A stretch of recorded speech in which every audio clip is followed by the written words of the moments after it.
Mga kababayan, isa na naman pong balita mga kababayan, magugulat po kayo dito. Gwen Garcia, malabo na manalo versus dito nga kay Pam Baricuatro sa pagkagobernador. Tambak ho siya mga kababayan kung makikita nyo. Halos 300,000 ang lamang mga kababayan dito nga sa Cebu as of 9:59 PM. Ito po ay nangunguna po si Miss Pam ng PDP Laban. Ito po yung pambato ng PDP Laban mga kababayan dito nga sa ni Pangulong Duterte. 935,000 against dito nga kay kilala nyo na si Gwen Garcia mga kababayan na sinusuportahan po ng itong administrasyon Marcos. Nakakuha lang po siya ng 625,000 mga kababayan. So, eto na masasabi natin na history ng Cebu na eto nga dahil nga dito sa hindi pagsunod sa ombudsman. Siyempre ho, alam nyo naman na suspindi ho ito, di ba ho mga kababayan, dahil sa mga kaso. Ito, basahin ho natin itong mga comment nila dito sa DZRH News. You nail it, Ma'am Pam. Yehey, guba ang Calavera Gwen. Hindi ko ho alam ibig sabihin ng Calavera Gwen, mga kababayan. So, Gwen Garcia, 100% Marcos loss. Tells so much. Yun po, mga kababayan. Alam nyo, ito mga kumampi kay Marcos, ito na ho yung mga mga kababayan, isa-isa ho na sila bumabagsak dahil sa mga ginagawa ho nila. Alam nyo, hindi ho sila sumusunod sa batas. Yan ho. Karma is real, mga kababayan. Totoo yan. Yan. Yan. Tapos sinasabi pa ho nila na ito, wag nyo palabanin. Yan. Yehey, pildi ang Team Bangag. Yan yung mga sinasabi. So nandito ho tayo sa post ni Mr. Tio Moreno na sinabi nga niya ito na ito kung makikita nyo sa picture talaga nga naman na kumampi dito kay Marcos mga kababayan. At dito naman sa kabila ngayon ho nananalo lahat ho ng kumakampi kay Duterte nananalo mga kababayan. Di ba ho? Dahil makikita nyo naman kung ano ang difference nila. Ito, hindi sumusunod sa batas. Ito sa kaliwa natin at dito ho, ito, mahalo ng mga Pilipino yan, yung Duterte side, at alam ho natin ang ginagawa nila ay para sa bayan at sa ating bansa, mga kababayan. So basahin natin. Governor Gwen Garcia, you refuse to follow the ombudsman because you are backed by Bongbong Marcos. Totoo nga naman mga kababayan. Dahil nga, eto nga si Gwen Garcia, talagang hindi ho sumunod sa ombudsman.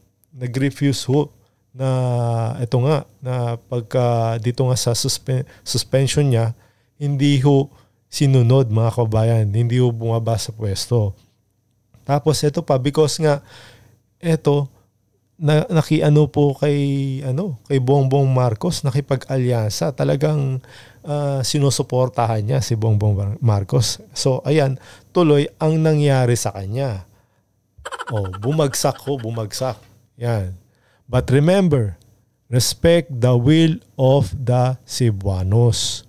Totoo ho yan. Kasi nga, eto nagising na yung mga taga Cebuano. Di ba ho? Kasi alam ho nila na dapat ang ginagawa ng isang politiko at nagsiservisyo sa ating syudad ay dapat sumunod ho sa batas. Kung ano man yung mga pagkakamali nilang nagawa at panagutan ho nila yon. Yun po, isa na lang ho din yun sa pagkabagsak niya at dito nga rin po dito sa pakikipag alyansa nga niya dito kay Bongbong Marcos. Di ba ho? Na alam nyo naman ho, dati ho, talaga, dumidikit ho yan kay Pangulong Duterte. dikit na dikit ho yan tsaka kay VP Sara Duterte. Yan ho. So, ang nangyari ho sa kanya, yan ho, nakarma mga kababayan. Diba ho? No amount of legal maneuvering or mental gymnastics can conceal your rotten core. O, totoo ho yan mga kababayan. Dahil nga, hindi mo pwedeng paikot-ikutin ang ating batas. At hindi ikaw yung masusunod. Yun lang ho yun. Diba ho? Dahil sa mga pinaggagawa nyo. Yan. You choose to turn back on Rudy Duterte. And now, Pam Baricuatro is poised to win as Cebu's governor. O, diba ho? Kaya ho nanalo ito si Ma'am Pam Baricuatro. Dahil nga, ito, alam nyo na, di ba? Bumaligtad ho itong si Gwen Garcia. At dito, pumanig nga dito sa Marcos. Ayun ho. Kaya ganyan ho mga nangyayari sa mga politician natin, mga kababayan. Kung ganyan ho talaga ho eh. Kung sino ang kung sino ay namumuno, doon ho sila. Hindi ho ganun. Di ba ho? Dapat stick to one ka lang. Kung alam mo yung kung saan ka sumunod dati at panalo sa'yo dahil nga alam mo na sila yung magpapanalo sa'yo dito nga sa Duterte, dapat sundin mo. Dahil yun ang mga ginagawa ho nila, nakikita ng tao na tama yung ginagawa nila para sa bayan natin. Hindi ho eh. Ito ang nangyari. Ang gaba, dili, magsaba. Karma is digital. Yan o ganyan ho. Yan o mga nangyari. Di ba ho? Karma talaga. Karma. Yan ho nangyari. So makikita nyo dyan. Ito yung mga mensahe ng ating mga kababayan. Habimus Papam, Cebu has a new governor. O yan. Palakpakan ho natin si governor. Dahil nga nanalo siya dahil nga dito may panibago na silang governor, mga kababayan. So friend sunugan kayo. Taha ha ha ha. Oh. Yan.